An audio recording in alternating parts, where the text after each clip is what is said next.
আল্লাহ নবী জানিয়ে দিলেন কোন বান্দা যখন আল্লাহ পাকে রুকু দেয়, আল্লাহ পাক তখন ফেরেশতাদেরকে বলে দেয়, ওরে আমার ফেরেশতারে, আমার বান্দা আমাকে রুকু দিয়েছে, আমি আল্লাহ আমার বান্দার রিজিকের কখনো অভাব দেব না।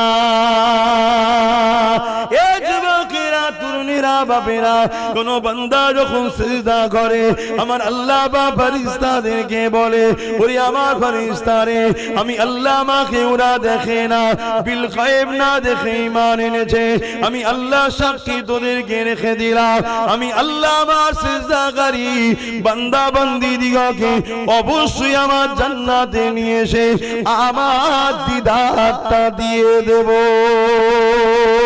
এ যুবকেরা, তরুণেরা, আমার আম্মা জানেরা, বোনেরা, আল্লাহকে রুকু সিজদা দেন।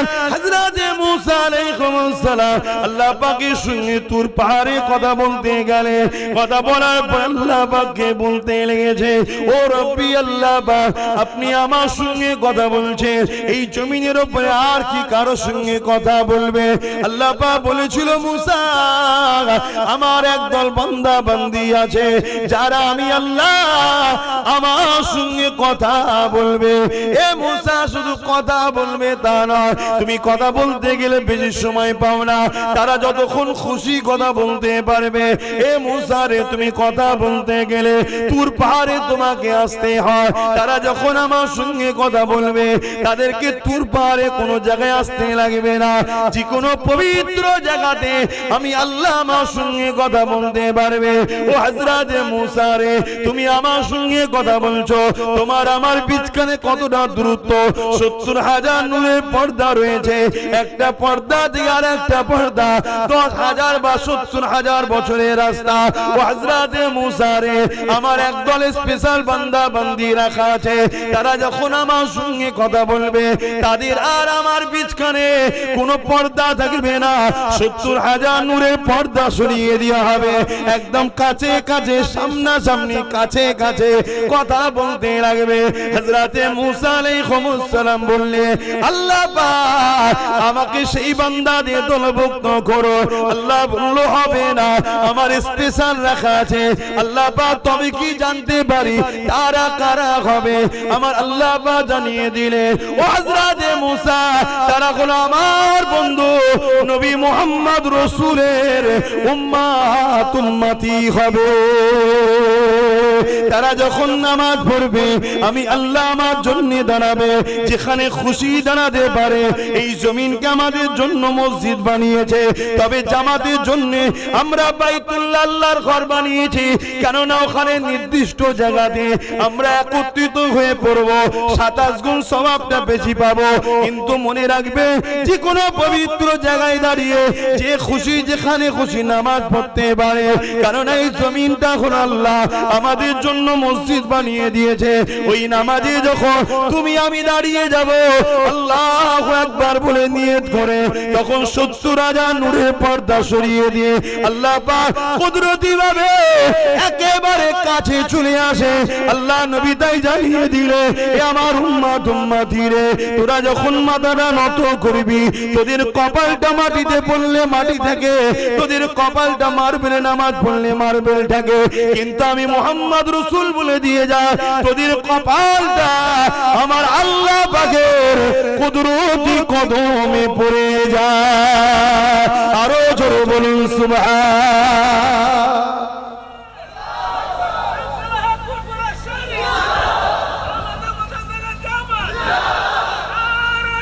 আল্লাহু আকবার। আমার আব্বা জান ভাইরা, আমার আম্মা জানেরা, আমার বোনেরা, সেই নামাজ ছেড়ে দাও ইচ্ছা করে করে আবার। হ্যাঁ, এর চেয়ে বড় দুঃখ লজ্জার কি হতে পারে? আরে মুসলমান ঘরে ছেলে মেয়েরা, তরুণেরা, আমার আম্মা জানেরা, দুনিয়া বড় দুদিনে, যিনি আখিরাতের কথা চিন্তা করে, আল্লাহ কোরআনে জানিয়ে দিল, ওয়াল তানজুরু নাফসুম মা কদ্দামাত লিগাদ, পরকালটার জন্য বেশি বেশি করে চিন্তা করো, কেননা পরকাল দিনটা বড় কঠিন দিন হবে। এ যুবকেরা, তরুণীরা, বাপেরা, মায়েরা, বোনেরা, আল্লাহ নবী সাহাবাদেরকে যখনই ওয়াজ করতে প্রায় সময় নবী আমার সাহাবাদেরকে বলতে, বাবারা তোমরা আখিরাতের জন্য বেশি বেশি চিন্তা করবে। সাহাবারা একদিন বলতে লাগলে, ইয়া রাসূলুল্লাহ, হাবিবাল্লাহ, আপনি বারবার আখিরাতের কথা বলেন, ইয়া রাসূলুল্লাহ, আখিরাতটা কেমন হবে? এ যুবকেরা, বাপেরা, আমার আম্মা জানেরা, বোনেরা, আমাদের কি বিশ্বাস নাই যে কিয়ামত অবশ্যই একদিন না একদিন হবে? আমাদের কি বিশ্বাস নাই কবরের জমিনের মধ্যে যখন রাখা হবে, যদি দুনিয়ার জমিনে আল্লাহ রাসূলের হতে পারে, কবরটা বেহেশতের বাগান তৈরি হবে। আর যদি আল্লাহ রাসূলের না হতে পারি, কবরটা জাহান্নামের একটা গর্ত বানিয়ে দেওয়া হবে, যেখানে 99টা সাপ দেওয়া হবে।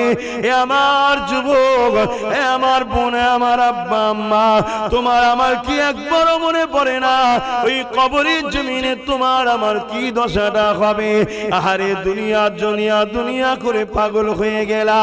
আর আল্লাহ, আল্লাহ যিনি আমাকে আপনাকে কত সুন্দর করে বানালে, দুটো চোখ দিলেন, দুটো হাত দিলেন, দুটো পা দিলেন, দুটো কান দিলেন, সুন্দর একটা জিন্দেগি দিলে, আল্লাহ আশরাফুল মাখলুকাত করলে, সেই আল্লাহর জন্য, নবীর জন্য কি করলা? এ যুবকেরা, এ আমার নবী পাকের প্রেমিকেরা, এখনো সময় আছে, পরিবর্তন হও, আল্লাহর দিকে ফিরে আসো, নবীর দিকে ফিরে আসো, মসজিদগুলোকে আবাদ করো, কোরআনের শিক্ষা আলোচনা করো, কোরআনের মাহফিল বানাও, সেখানে জমে জমে জমে জমে আল্লাহ পাক তোমার আমার জন্য কি মেসেজ পাঠিয়েছে, ওই মেসেজ বেশি বেশি করে জানো। এখনো সময় আছে বাবা, নিঃশ্বাস তো ফুরিয়ে যায়নি, কিন্তু নিঃশ্বাস ফুরিয়ে গেলে আর কিছু করার থাকবে না। সাহাবা হুজুর দিগকে আমার রাসূলে পাক যখন ময়দানে মাহশরের কথা শোনা, সাহাবা হুজুর আমার নবী পাককে একদিন জিজ্ঞেস করছে, হুজুর আপনি বারবার ময়দানে মাহশরের কথা বলেন, হুজুর ময়দানে মাহশরটা কেমন হবে? আহা, এই যে সূর্য দেখছেন কোটি কোটি মাইল দূরে আছে, এরই তাপ তুমি আমি সহ্য করতে পারছি না। তাই এত হালকা হওয়ার পরেও অনেক দেখুন ভাইরা সহ্য করতে পারছে না বলে দূরে দূরে আছে। সহ্য করতে পারলে কি বসতো না? তোমরা যেমন বসে আছো। তবে হ্যাঁ, এটা প্রেমের ব্যাপার বাপ। প্রেম থাকলে রাত 12টা হোক, 1টা হোক, 2টো হোক, আর ঝড় হোক, পানি হোক, তুফান হোক, যে যাকে ভালোবাসে তার কথা শোনার জন্য, তার মাহফিলে বসার জন্য, তার জন্য সেখানে হাজির হতে কোনো বাধা আসলেও অসুবিধা হয় নাকি? হয় না। আর সবার প্রেম তো বাপ সমান নয়, অনেকের প্রেম আছে হালকা। চলো দেখি কি হয়, চলো দেখি কি হয়। আবার কেউ আছে দিল থেকে ভালোবাসে, রাত কে রাত ইন্তজারে থাকে কবে একবার মাহবুবের দেখা হবে। কি এমন অনেক লোক আছে না, না রাত জেগে জেগে দরুদ পড়ে, হুজুরের দিদার কবে হবে, হুজুরের দিদার কবে হবে। কেন জানে একবার যদি মুখরাটা দেখতে পায় 7টা জাহান্নামের আগুন হারাম হয়ে যাবে। জোরে বলুন সুবহানাল্লাহ। ভাইরা আমার, সাহাবা হুজুররা বললেন, হুজুর ময়দানে মাহশর কেমন হবে? এ যুবক ভাই আমার শোনো, আমার আম্মা বোনগুলো শোনেন, বাপেরা শোনেন। আহা, সূর্য কোটি কোটি মাইল দূর, এ 1 গুণ তাপ, এ থেকে 12 গুণ তাপ বাড়বে, এর থেকে 12 গুণ আরো তাপ বাড়বে। মাথার এক বেগদা ইখতিলা 1 হাত উপরে সূর্য নেমে আসবে। শুনছেন? এই মাথার ঘিনু ঘিনু গলে গলে নাক দিয়ে যেমন সর্দি বাইর হয়, গলে গলে পড়বে। বানানো কথা মৌলী সাহেবদের নয়, মানেন তো নাকি? এ মানছেন তো নাকি? মৌলী সাহেবদের বানানো নয়। মৌলী সাহেবরা তার বাপের কথা শোনাচ্ছেন আপনাকে যে আমার বাপ বলেছে, না, এটা কালামুল্লাহ এবং হাবিবুল্লাহর কথা। খুব সাবধান হও। আল্লাহ নবী সাহাবাদিওকে বলেন, ময়দানে মাশরে এমন বাপ পাওয়া যাবে নিজের ছেলেকে জমিনে শুইয়ে দিয়ে তার বুকের উপরে পা দিয়ে দাঁড়িয়ে যাবে। ময়দানে মাশরে এমনও ছেলে পাওয়া যাবে নিজের জন্মদাতা বাপের বুকের উপরে পা দিয়ে তার বুকের উপরে দাঁড়িয়ে যাবে। ময়দানে মাশরে এমনও মা পাওয়া যাবে নিজের মেয়েকে জমিনে শুইয়ে দিয়ে ওই মেয়ের বুকের উপরে পা দিয়ে দাঁড়িয়ে যাবে। ময়দানে মাশরে এমনও মা পাওয়া যাবে, এমনও মেয়ে পাওয়া যাবে নিজের মাকে জমিনে শুইয়ে তার বুকের উপরে পা দিয়ে দাঁড়িয়ে যাবে। এক কথা, যার উপরে যার জোর চলবে তার বুকের উপরে পা দিয়ে দাঁড়িয়ে যাবে। সাহাবারা কাঁদতে লাগলে, ইয়া রাসূলুল্লাহ হাবিবাল্লাহ এই রকমটা কেন হবে? আল্লাহ নবী বলেছিলেন, এ বাবা সাহাবারা যেমন লোহাকে আগুনে দিলে পুড়ে পুড়ে লাল হয়ে যায়, এই সূর্যের তাপেতে জমিন খানা পুড়ে লাল হয়ে যাবে, ওই জমিনে দাঁড়াতে পারবে না, সহ্য করতে পারবে না। তাই যে যাকে পারবে শুইয়ে দিয়ে তার বুকের উপরে পা দিয়ে দাঁড়িয়ে যাবে। এ যুবকেরা, আজ তোমাদেরকে মুয়াজ্জিন যখন ডাকে মসজিদের দিকে তোমার গুরুত্ব না। আজ যখন আমরা উলামারা কোরআনের মাহফিলে ডাকি গুরুত্ব নাই, কিন্তু দুনিয়ার জমিনে যারা তোমাদেরকে লোটে, তোমাদের সহযোগিতা নিয়ে ক্ষমতায় এসে তোমার দিনকেও লোটে, তোমার দিনের সমালোচনা করে, তোমার মসজিদকে মিটায়, তোমার মাদ্রাসাকে মিটায়, তোমার হিজাবকে মিটায়, তোমার দাড়িকে ক্রিটিসাইজ করে, তোমার বাচ্চাগুলোকে অশিক্ষিত বানায়। যারা ইসলামের দুশমন তারা যখন ডাকে সেখানে ভিড় করে যে বসো, কেননা আমার দাদা খুশি হবে, 100 টাকা দেবে, বিরিয়ানি দেবে, মনে রেখে দেবে দুনিয়ায় তুমি যাকে দিল দিয়েছো হাসরে তার সঙ্গে থাকবে। কিন্তু দুনিয়ার জমিনে আমরা আল্লাহর জন্য, নবীর জন্য, কোরআনের জন্য, দ্বীনের জন্য, সত্যের জন্য, ইনসাফের জন্য যারা এই কষ্ট করে করে মসজিদে যায়, ফজরের সময় 5 ওয়াক্ত যায়, মাদ্রাসা বানায়, ওখানে দ্বীনের তালিম শিক্ষা অর্জন করে। অনেকে বলে, মোল্লা মৌলভী সাহেব হয়ে কি করবি তোরা? এরপরও তারা পিছিয়ে যায় না। অনেকে আবার দানও করে, অনেকে আবার বলে দান করে কি পাবি, এরপরও তারা দান করে যায়। মনে রাখবেন এক কথাই, যারা আল্লাহ ও রাসূলের পক্ষে থাকবে পরকালে তাদের জন্য আমার আল্লাহ বাকি যথেষ্ট। আরো জোরে বলুন সুবহান। আমার আব্বা জানেরা, বাপেরা, ভাইরা, মায়েরা, বোনেরা খুব ভালো করে বোঝেন, আল্লাহ আমাদেরকে দুনিয়ায় পাঠিয়েছে তিনাকে রাজি করার জন্য, তিনার দাসত্ব করার জন্য, তিনার কথা মতো চলার জন্য। আর তিনার কথা, তিনার দাসত্ব কি? আল্লাহ সেটা কোরআন পাঠিয়ে জানিয়েছেন, এবং কোরআনটা বুঝাবার জন্য, জানাবার জন্য দয়াল নবী, রহমতের নবীকে আল্লাহ পাঠিয়েছেন। জোরে বলুন সুবহানাল্লাহ। অতএব আমার আব্বা ভাইরা, কিয়ামত বড় কঠিন হবে, ময়দানে মাশর বড় কঠিন হবে। ওই মাহফিলে যখন আল্লাহ নবী আলোচনা করছিলেন, একটা খুব সুন্দর কথা, একটা হাদিস আপনাদের শোনাই। কমসে কম যাদের আশিক মানুষ, যারা ভালোবাসার মানুষ, আল্লাহ নবী ও আহলে রাসূলদের ঘরে এবং আহলে বায়াতদের ঘরে সাহাবা হুজুরদেরকে যারা ভালোবাসে তাদের জন্য এটা খুব ভালো মেসেজ। ওই মজলিসে হযরতে শেরে খোদা মাওলা আলী কারামুল্লাহ ওয়াজহু উনিও বসেছিলেন। বলুন সুবহানাল্লাহ। আল্লাহ নবী যখন এই কথা বলছেন যে ময়দানে মাশর এত কঠিন হবে, হযরতে মাওলা আলী শেরে খোদা রাদিয়াল্লাহু তাআলা আনহু হুজুর উঠে দাঁড়িয়ে বললেন, ইয়া রাসূলুল্লাহ, হুজুর আপনি যদি ইজাজত দেন আমি কিছু কথা বলবো। আল্লাহ নবী বললেন, বলো। হুজুর এই কঠিন দিনে আমাদের কি হবে? আমাদের কি হবে? আল্লাহ নবী বলেছিলেন, শোনো আলী, তুমি আমি, ভালো করে শুনবে, তুমি আমি হাসান হোসেন আর ফাতেমা আল্লাহর আরশের ওই উপরে ওই দিন জান্নাতি খানা খাবো। জোরে বলুন সুবহানাল্লাহ, আরো জোরে বলুন সুবহানাল্লাহ। নারী দিবে আহা, তুমি আমি হাসান হোসেন ফাতেমা জাহরা 5 পাঞ্জাতন, আমরা জান্নাতি খানা খাবো আল্লাহর আরশ আজিমের উপরে। আমাদের জন্য বিচারের দিন, আহলে বায়াতদের জন্য, রাসূলের জন্য, হাসান হোসেন খাতুনে জান্নাতের জন্য ওদিন মেহমানদারির দিন থাকবে। জোরে বলুন সুবহানাল্লাহ।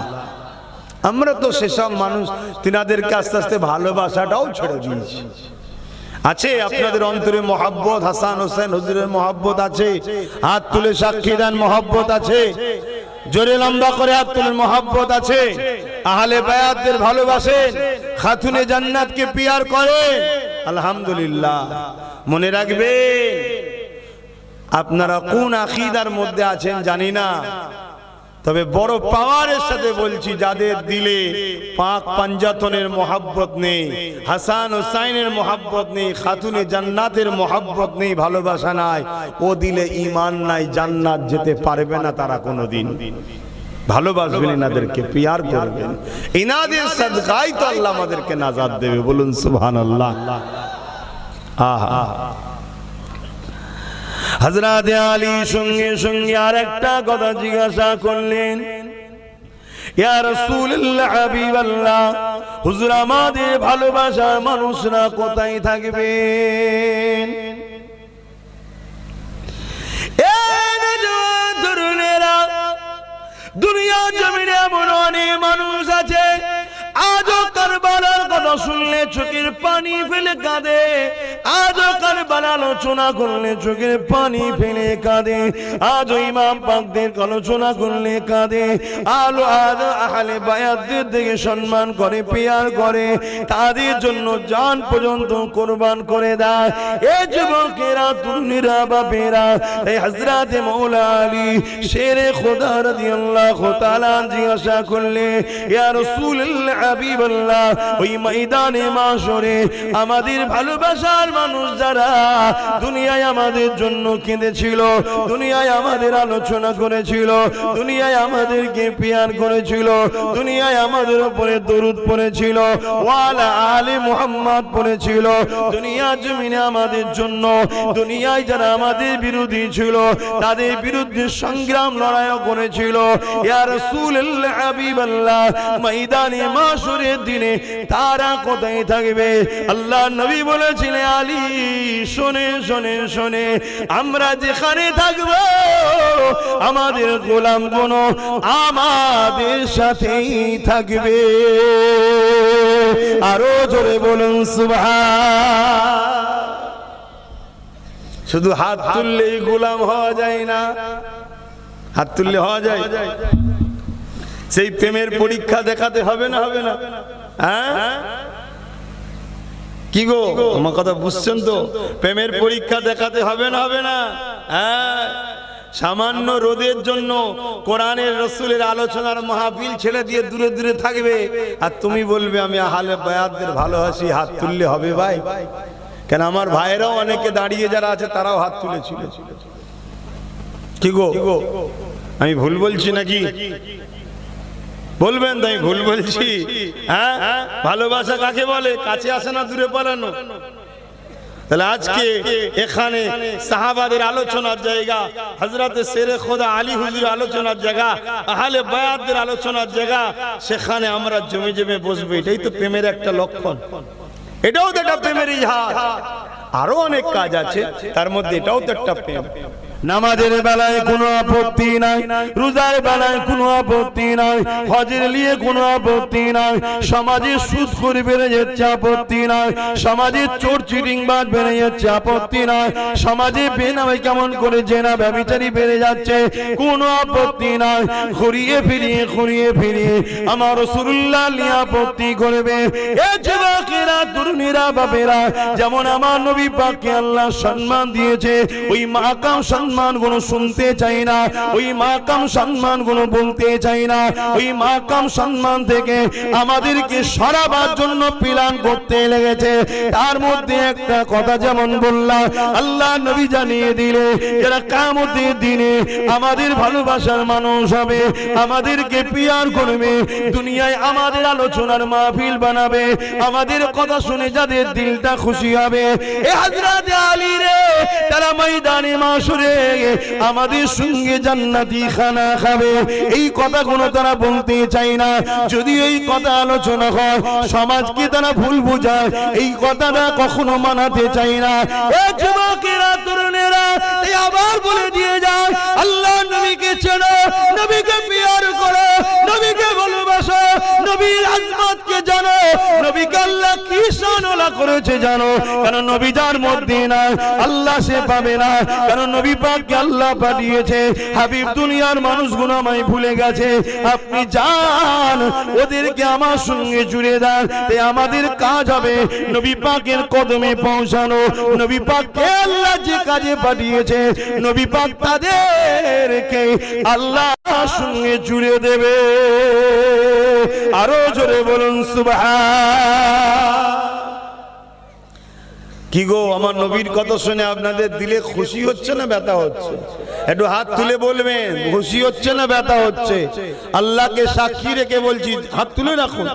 যে দিল রসুলের কথা শুনে খুশি হয়, ও দিলে ঈমান আছে। জোরে বলুন সুবহানাল্লাহ। ও দিল ঈমান আছে। ও পাপী হতে পারে, গুনাহগার হতে পারে, বদমাইশি করতে পারে, কিন্তু বেঈমান নয়। ও একদিন না একদিন জান্নাতে যাবেই। জোরে বলুন সুবহানাল্লাহ। আর যে দিলে নবী নেই, নবীর কথা ভালো লাগে না, নবীর কথা শুনতে ইচ্ছা নাই, নবী নবী করলে কি হবে, রাসূলুল্লাহর মর্যাদা আজমতের কথা শুনতে মন যায় না। মনে রাখবে, দুনিয়ায় ওকে যতই লোক মনে করুক তাহাজ্জুদ গুজার, হাজী সাহেব, হুজুর সাহেব, পীর সাহেব, মুফতি সাহেব, ওর মধ্যে নাজাত কোনোদিন নাই। জাহান্নামে যে ঢুকবে আর বেরোবে না। আর ভুল করেছে, কিন্তু নবীর প্রেম ভালোবাসা আদব মর্যাদা রয়েছে, জাহান্নামে ঢুকবে, আল্লাহ ঈমানের জন্য বার করবে একদিন। জোরে বলুন সুবহানাল্লাহ। আর আল্লাহ পাক নাও ঢুকাতে পারে আবার। কেন? কিয়ামতের দিন রসুলে পাক দাঁড়াবে না, দাঁড়াবে না। আরে বলুন হ্যাঁ কি না? আরে মানেন হ্যাঁ কি না? এই চিনার লক্ষণ বলে গেলাম। কিছু মানুষ দেখবেন সমাজে রসুলের শাফাআত নিয়ে আমাদেরকে শিখাতে চাই না, নবীর শাফাআত শিখাতে চাই না। বড় দুঃখের বিষয়। এগুলো আমাদের লক্ষ্য ঈমানকে বার করলি। আমাদের ঈমান বেরোলে কি হবে ভাই? ওই যারা ইসলাম মিটাচ্ছে তারা আমাদের ঘরে জন্ম আঁকতে চাইবে, আমরা জিততে আর পারবো না। আর ঈমান থাকলে কানা খোঁড়া ল্যাংড়া যাই হই, ফতে আমাদেরই হবে। জোরে বলুন সুবহানাল্লাহ। আল্লাহ নবী, নবী দয়া নবী, নবী আমার আরশে আজিমের উপরে থাকবে।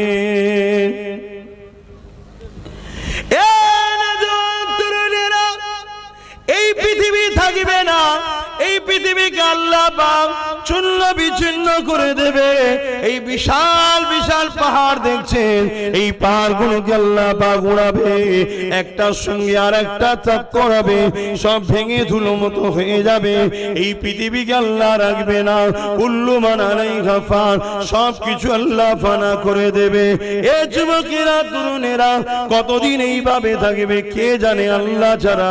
এই সময় আমার আল্লাহ আওয়াজ দেবে, এ হযরতে জিবরাইল ইসরাফিল রে, দুনিয়ার জমিনে যাও, আমার হাবিবকে যে উঠিয়ে নিয়ে আসো। এ নওজোয়ান তরুণেরা, বাপেরা, নওজোয়ানেরা, আমার নবী পাক আজও মদিনার রওজা মুবারকে তোমার আমার জন্য সিজদায় পড়ে গিয়ে আল্লাহ দরবারে এখনো কাঁদতেছে। আল্লাহ নবী হায়াতুন নবী, মানো না মানো না?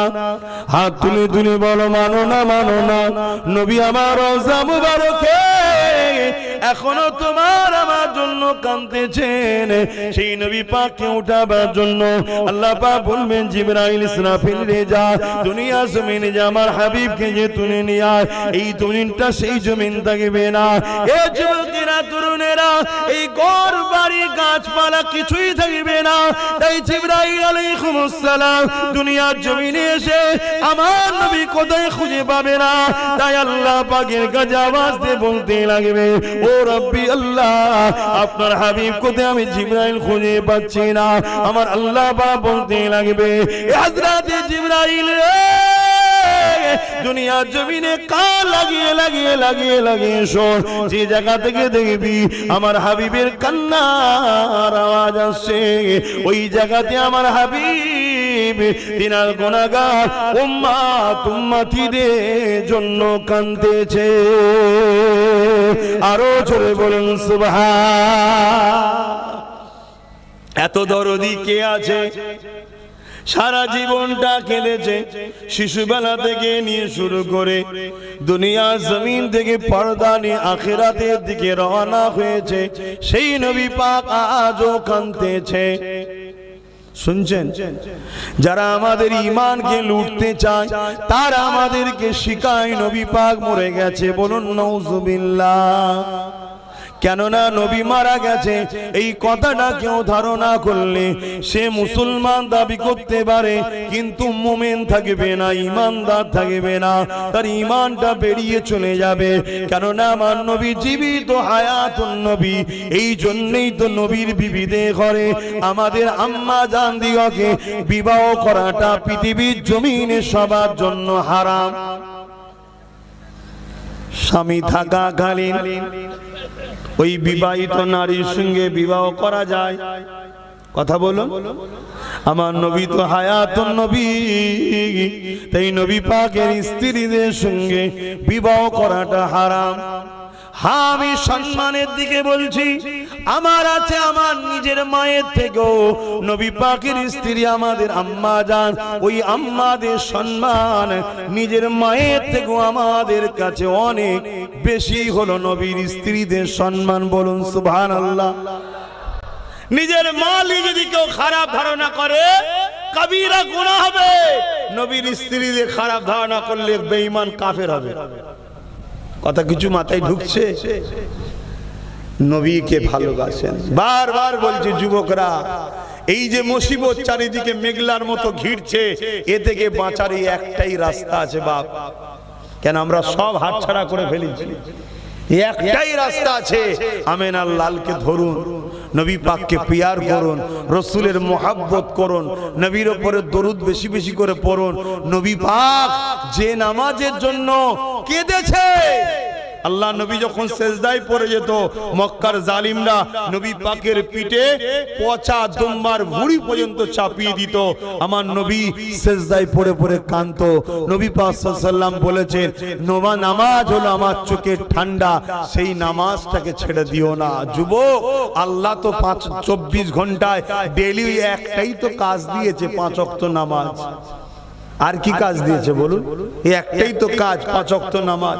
হজ তো জীবনে একবার, রোজা তো বছরে একবার। আর হজ শুধু ধনী লোকদের জন্য, গরিবদের তো নিমাপ। কথা মাথায় ঢুকছে? যে আল্লাহ আমাদেরকে এত সুন্দর করে বানালো সেই আল্লাহকে সেজদা করুন, রুকু দেন। আহা, আল্লাহ নবী জানিয়ে দিলেন কোন বান্দা যখন আল্লাহ পাকে রুকু দেয়, আল্লাহ পাক তখন ফেরেশতাদেরকে বলে দেয়, ওরে আমার ফেরেশতারে, আমার বান্দা আমাকে রুকু দিয়েছে, আমি আল্লাহ আমার বান্দার রিজিকের কখনো অভাব দেব না। এ যুবকেরা, তরুণীরা, বাপেরা, কোন বান্দা যখন সিজদা করে আমার আল্লাহ বা ফেরেশতাদেরকে বলে, ওরে আমার ফেরেশতারে, আমি আল্লাহ আমাকে ওরা দেখে না, বিল গায়েব না দেখে ঈমান এনেছে, আমি আল্লাহ সাক্ষী তোদেরকে রেখে দিলাম, আমি আল্লাহ আমার সিজদাকারী বান্দা বান্দি দিগকে অবশ্যই আমার জান্নাতে নিয়ে এসে আমার দিদারটা দিয়ে দেব। এ যুবকেরা, তরুণেরা, আমার আম্মা জানেরা, হযরতে মুসা আলাইহিস সালাম আল্লাহ পাকের সঙ্গে তুর পাহাড়ে কথা বলতে গেলে কথা বলার পর আল্লাহ পাককে বলতে লেগেছে, ও রব্বি আল্লাহ পাক, আপনি আমার সঙ্গে কথা বলছেন, এই জমিনের উপরে আর কি কারো সঙ্গে কথা বলবে? আল্লাহ পাক বলেছিল, মুসা আমার একদল বান্দা বান্দি আছে যারা আমি আল্লাহ আমার সঙ্গে কথা বলবে। এ মুসা শুধু কথা বলবে তা নয়, তুমি কথা বলতে গেলে বেশি সময় পাও না, তারা যতক্ষণ খুশি কথা বলতে পারবে। এ মুসা রে, তুমি কথা বলতে গেলে তুর পাহাড়ে তোমাকে আসতে হয়, তারা যখন আমার সঙ্গে কথা বলবে তাদেরকে তুর পাহাড়ে কোনো জায়গায় আসতে লাগবে না, যে কোনো পবিত্র জায়গাতে আমি আল্লাহ আমার সঙ্গে কথা বলতে পারবে। ও হযরতে মুসা রে, তুমি আমার সঙ্গে কথা বলছো, তোমার আমার বিচখানে কতটা দূরত্ব? 70,000 নূরের পর্দা রয়েছে, একটা পর্দা থেকে আর একটা পর্দা 10,000 বা 70,000 বছরের রাস্তা। ও হযরতে মুসা রে, আমার একদল স্পেশাল বান্দা বান্দি রাখা আছে, তারা যখন আমার সঙ্গে কথা বলবে তাদের আর আমার বিচখানে কোনো পর্দা থাকবে না, 70,000 নূরের পর্দা সরিয়ে দেওয়া হবে, একদম কাছে কাছে সামনাসামনি কাছে কাছে কথা বলতে লাগবে। হযরতে মুসা আলাইহিস সালাম বললে, আল্লাহ পাক আমাকে সেই বান্দাদের দলভুক্ত করো। আল্লাহ বলল, হবে না, আমার স্পেশাল রাখা আছে। আল্লাহ পাক তবে কি জানতে পারি তারা কারা হবে? আমার আল্লাহ পাক জানিয়ে দিলে, ও হযরতে মুসা, তারা হলো আমার বন্ধু নবী মুহাম্মদ রাসূলের উম্মত উম্মতি হবে। তারা যখন নামাজ পড়বে আমি আল্লাহ আমার জন্য দাঁড়াবে, যেখানে খুশি দাঁড়াতে পারে। এই জমিনকে আমাদের জন্য মসজিদ বানিয়েছে, তবে জামাতের জন্য আমরা বাইতুল্লাহ আল্লাহর ঘর বানিয়েছি, কেননা ওখানে নির্দিষ্ট জায়গাতে আমরা একত্রিত হয়ে পড়ব, 27 গুণ সওয়াবটা বেশি পাবো। কিন্তু মনে রাখবে, যে কোনো পবিত্র জায়গায় দাঁড়িয়ে যে খুশি যেখানে খুশি নামাজ পড়তে পারে, কারণ এই জমিনটা হলো আল্লাহ আমাদের জন্য মসজিদ বানিয়ে দিয়েছে। ওই নামাজে যখন তুমি আমি দাঁড়িয়ে যাব, আল্লাহু আকবার বলে নিয়ত করে, তখন 70,000 নূরের পর্দা সরিয়ে দিয়ে আল্লাহ পাক কুদরতি ভাবে একেবারে কাছে চলে আসে। আল্লাহ নবী তাই জানিয়ে দিলে, এ আমার উম্মত উম্মতি রে, তোরা যখন মাথাটা নত করবি, তোদের কপালটা মাটিতে পড়লে মাটি থাকে, তোদের কপালটা মার্বেলে নামাজ পড়লে মার্বেল থাকে, কিন্তু আমি মুহাম্মদ রাসূল বলে দিয়ে যা, তোদের কপালটা আমার আল্লাহ পাকের কুদরতি কদমে পড়ে যায়। আরো জোরে বলুন সুবহান।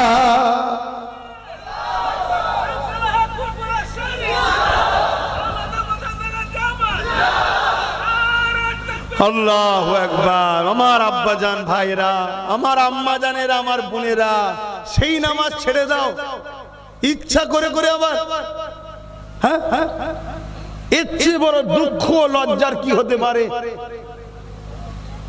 যে আল্লাহ দুটো হাত দিল, দুটো পা দিল, দুটো চোখ দিল, দুটো কান দিল, কিডনি দুটো দিল, কোটি কোটি টাকার সম্পদ দিয়েছে ফ্রিতে। তুমি নিজেকে হিসাব করো, তোমার দুটো চোখের দাম কত, দুটো কিডনির দাম কত, তোমার হার্টের দাম কত, তোমার পায়ের দাম কত, তোমার হাতের দাম কত, তোমার চোখ দুটোর দাম কত, তোমার কান দুটোর দাম কত, সবচেয়ে বড় কথা তোমার দিমাগ, যে দিমাগ তো কখনো লাগাচ্ছ না, ওই দিমাগের দাম কত। যদি আল্লাহ মেন্টাল সমস্যা করত, ঘরের বাপ বা শিকল দিয়ে বেঁধে রাখতো, কেন? তুমি পাগল, মেন্টাল তোমার খারাপ আছে। আল্লাহ তা করেনি, সুস্থ করেছে। একটু ভাবো, যদি না ভাবো তো পরিবর্তন হবে কি করে? আগামী দিন বড় কঠিন দিন আসছে বাপ। সুখের হাওয়া আল্লাহ লাগাচ্ছে, আল্লাহ ভুলে গেলে? হ্যাঁ, আমি জানি না আমার কথায় আপনারা যুবকরা বেজার হচ্ছেন কিনা, কষ্ট পেচ্ছেন আমার ভাইগণ। ভালোবাসি বলে বোঝাচ্ছি, এখনো সময় আছে। তওবা করো, ফিরে আসো, আল্লাহর ঘরগুলোকে আবাদ করো, আল্লাহকে সিজদা দাও।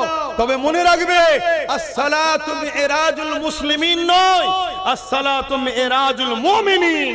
মুসলমান আলাদা জিনিস, মুমিন আলাদা জিনিস। প্রত্যেকটা মানুষ জন্ম হয় মুসলমান হয়ে। প্রত্যেকটা মানুষ জন্ম হয় কি হয়ে? বলুন বলুন, মুসলমান।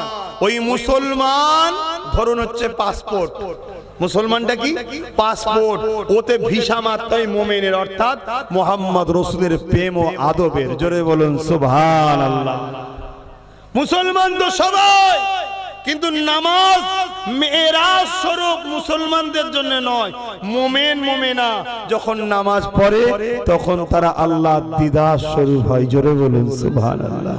ঈমান ঠিক করে নামাজ পড়ো, ঈমান ঠিক করে রোজা রাখো, ঈমান ঠিক করে হজ করো, আল্লাহ তোমাকে এক সেজদাতেই তার করে নেবে। দুনিয়া তোমাকে টানতে চাইলো, তোমার এই মাথাকে আর আল্লাহ থেকে সরাতে কেউ পারবে না।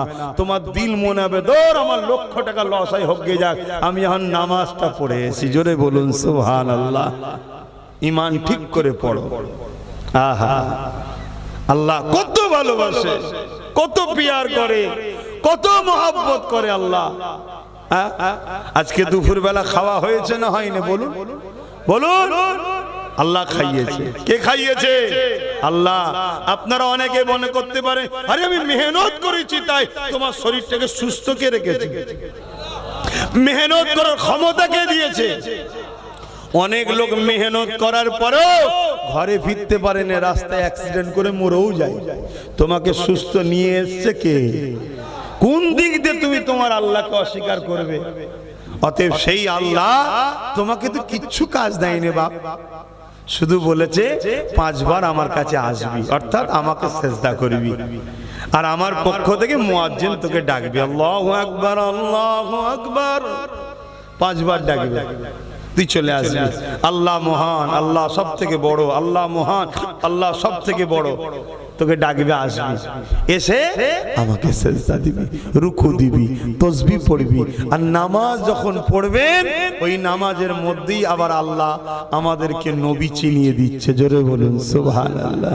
চিনাচ্ছে না চিনাই নেই? বলুন নামাজ কার জন্যে? নামাজ কার জন্যে? আরে জোরে জোরে বলবেন তো। নামাজ কার জন্যে? শুধুমাত্র আল্লাহর জন্য। কার জন্যে? আল্লাহর জন্য। নামাজে কেরাত পড়া হয় কার জন্যে? তো সূরা ফাতিহা বা অন্য সূরা মিলান কার জন্য? একটু সারা দেন। রুকু দেন কার জন্যে? রুকুতে যে তাসবিহ পড়েন সুবহান রাব্বিল আযীম কার জন্যে? সেজদা দেন কার জন্যে? সেজদায় যে তাসবিহ পড়েন কার জন্যে? সুবহান রাব্বিল আলা কার জন্যে? আমরা যখন বলি সুবহান রাব্বিল আলা, আল্লাহ বলে ফারিস্তারে দেখ কত গুনাহ করে এসেছে, আর এসে বলছে আল্লাহ আপনি সব থেকে বড় পবিত্র। জোরে বলুন সুবহানাল্লাহ। আল্লাহ আপনি সব থেকে বড় পবিত্র, অথচ সব গুনাহ করেছে। বলে না বলে গুনাহ করেছি না করিনি? আল্লাহ বলে হ্যাঁ ফারিস্তারে এত গুনাহ করে আমাকে সব থেকে বড় পবিত্র বলছে, আমার পবিত্রতার গুণগান গাইছে। ফারিস্তা আমি আল্লাহ ওদেরকে আজ ছেড়ে দিতে পারি না রে, যা সাক্ষী থাক আমি আল্লাহ ওদের গুনাহগুলো মাফ করে ওদেরকেও পবিত্র বানিয়ে দিলাম। জোরে বলুন সুবহানাল্লাহ। আরো জোরে জোরে বলুন সুবহানাল্লাহ। আহা সুবহান রাব্বিয়াল আলা। কার জন্যে? আল্লাহর জন্য। বলুন কার জন্যে? আল্লাহর জন্য। কার জন্যে? আল্লাহর জন্য। একটা বাহানায় আল্লাহ বলাচ্ছি না বলাইনি? আপনারা বিরক্ত হচ্ছেন, কি করব বাপ, আমাদের কাজই তো, আমাদের কাজই তো তোমাদেরকে রসুলের প্রেমিক বানানো, আল্লাহর প্রেমিক বানানোর চেষ্টা করছি। তাই একবার আল্লাহ বলালে বাহানায় চাপে পড়ে হোক যাই হোক, বারবার বলি হোক, একবার যদি বলো আল্লাহ অমনি 40টা আল্লাহ নেকি দেয়। জোরে বলুন সুবহানাল্লাহ। তাই বলাচ্ছি সুবহান রাব্বিয়াল আলা। কার জন্য বলেন? আল্লাহর জন্য। তাহলে রুকু আল্লাহর জন্য, সিজদা আল্লাহর জন্য, তাসবিহ আল্লাহর জন্য, সূরা ফাতিহা আল্লাহর জন্য, কিয়াম আল্লাহর জন্য, সব আল্লাহর জন্য করলাম।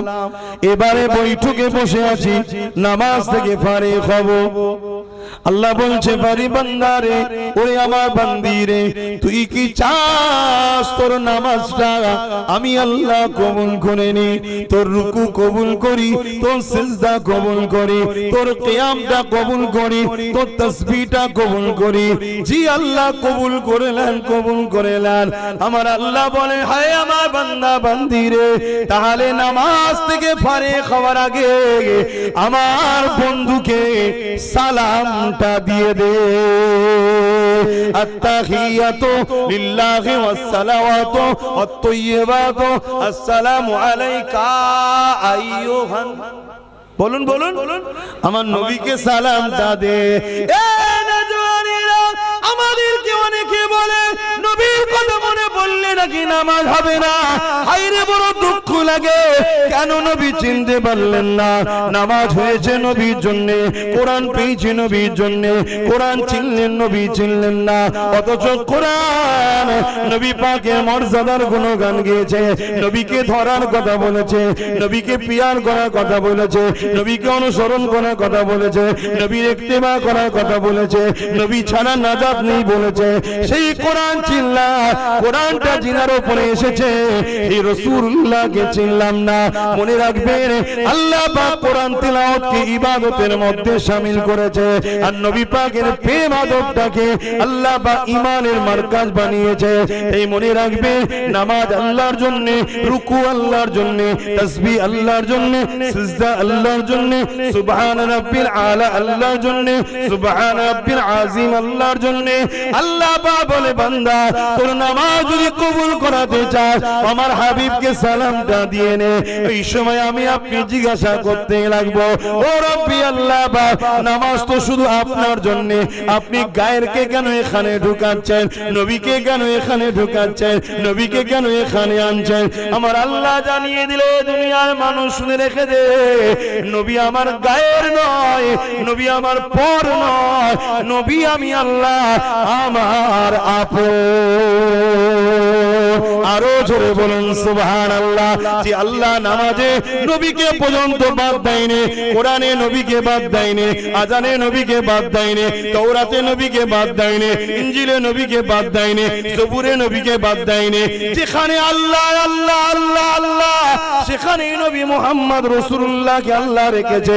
কিন্তু বড় দুঃখের বিষয়, আমাদের ঈমানকে চুরি করার জন্য কলেমা থেকে নবীর নামকে বাদ দিবার ষড়যন্ত্র চলছে। লা ইলাহা ইল্লাল্লাহ শুধু বলো, মুহাম্মদ রাসূলুল্লাহ বলা যাবে না। নাউযুবিল্লাহ মিন যালিক। মনে রাখবে, সারা জীবন যদি লা ইলাহা ইল্লাল্লাহ, লা ইলাহা ইল্লাল্লাহ, লা ইলাহা ইল্লাল্লাহ বলে যাও, মুহাম্মদ রাসূলুল্লাহ যদি না বলো, ঈমান কোনদিন হবে না। কেন? লা ইলাহা ইল্লাল্লাহ হলো খবর, মুহাম্মদ রাসূল হলো খবর দাতা।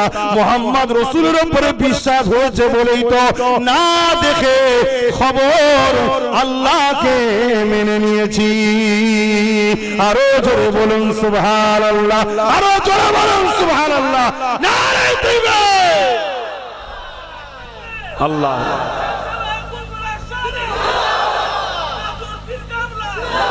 শুনছেন শুনছেন, একটা মানুষ পাহাড় পরিমাণ, পৃথিবী পরিমাণও যদি গুনাহ করে, যদি ঈমান নিয়ে সে কবরে যায়, ওর নাজাত আছে না নাই? আচ্ছা, গুনাহ করেছে, গুনার শাস্তি মেয়াদ আছে, আল্লাহ সে শাস্তি দেবে, জেল দেবে, খাটাবে, শাস্তি দেবে। কিন্তু ও নাগরিক হওয়ার জন্য ওকে আবার দেশ ছেড়ে দেবে। কি আমার দেশেও শাস্তি আছে না নাই? কিন্তু নাগরিক যদি না হয়, তাকে ছাড়বে নাকি দেশ? তাড়িয়ে দেবে। তা আমরা যদি আল্লাহ রাসূলের মহব্বত, ভালোবাসা, আদব যেটা আল্লাহ করতে বলেছে আমার নবীকে, সে জায়গায় যদি আমাদের ঘাটতি হয়ে যায়, তাহলে নাজাত নাই।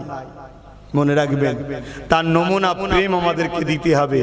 রোদ হোক, পানি হোক, ঝড় হোক, তুফান হোক, যেখানে নবীর কথা হবে ওই জায়গায় বসা অভ্যাস করুন। যেখানে রাসূলুল্লাহর আলোচনা হবে ওখানে জমে জমে বসা অভ্যাস করুন। কেন তুমি এসেছো? না, আমার রাসূলের কথা হবে, আমি যাকে ভালোবাসি তিনার আলোচনা হবে, তাই আমি শুনতে এসেছি। জোরে বলুন সুবহানাল্লাহ। এটা একটা প্রেমের বৈশিষ্ট্য। এই পৃথিবী যখন ধ্বংসের দিকে যাচ্ছিল,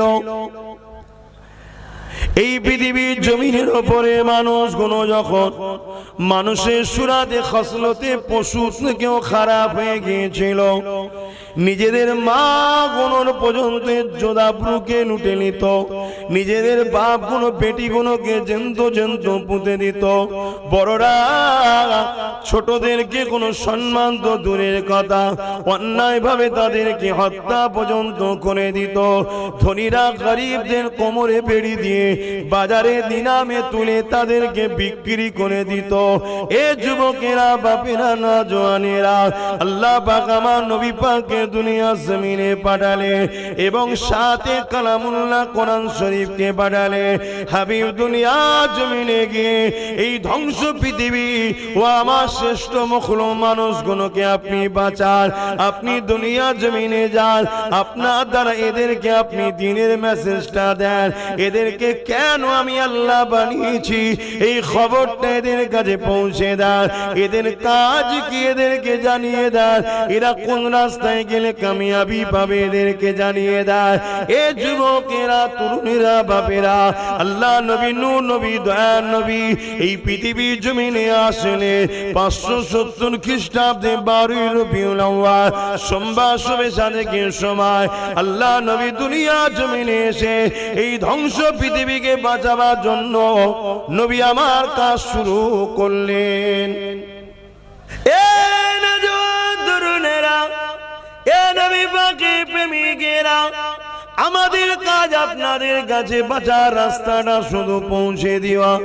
অর্থাৎ রাসূলের পাক যে সময় এসেছিলেন পৃথিবী অন্ধকারে আচ্ছন্ন হয়ে গিয়েছিল, পৃথিবী সন্ত্রাসদের কবলে চলে গিয়েছিল, পৃথিবীতে মানবরূপী পশুগুলো গরিবদের কোমরে বেড়ি পরিয়ে বাজারে নিলামে তুলে বিক্রি করত, পৃথিবীর নারীগুলোকে জেন্ত জেন্ত পুঁতে দিত, পৃথিবীতে খুন খারাপি ধর্ষণ ব্যভিচারী অশান্তি ভরে গিয়েছিল।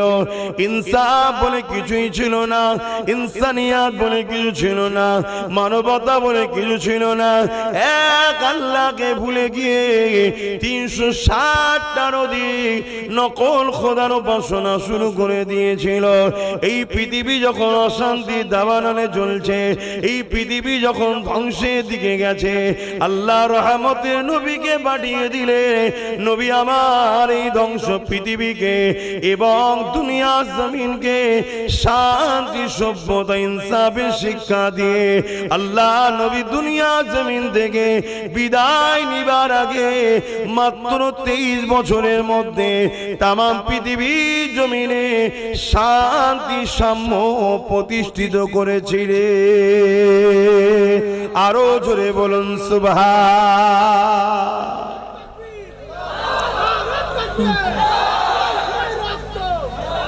কি করে যে এটা হলো? আমার নবী একা এরকম অসভ্য, বর্বর, অসৎ চরিত্রের মানুষগুলোকে পরিবর্তন করে এই ধ্বংস পৃথিবীকে কি করে বাঁচালো নবী আমার? আমরা তো সহজে পেয়ে গেছি মসজিদ, মাদ্রাসা, মা বাপ যে আজকে ভালোবাসছে আপনাদেরকে, এটা আমার রাসূলুল্লাহর অবদান, আগে ছিল না। স্বামী স্ত্রীর যে মিল মহব্বত, স্ত্রী স্বামীকে ধোঁকা দেয়নি, স্বামী স্ত্রীকে মর্যাদা দিচ্ছে, ভালোবাসছে, এটা আমার রাসূলুল্লাহর অবদান, ছিল না। এই পৃথিবীতে আমার আপনার কোমরে দড়ি বেঁধে এখন যে বাজারে বিক্রি হচ্ছে না, এই যে সিস্টেমে আমার রাসূলুল্লাহর অবদান।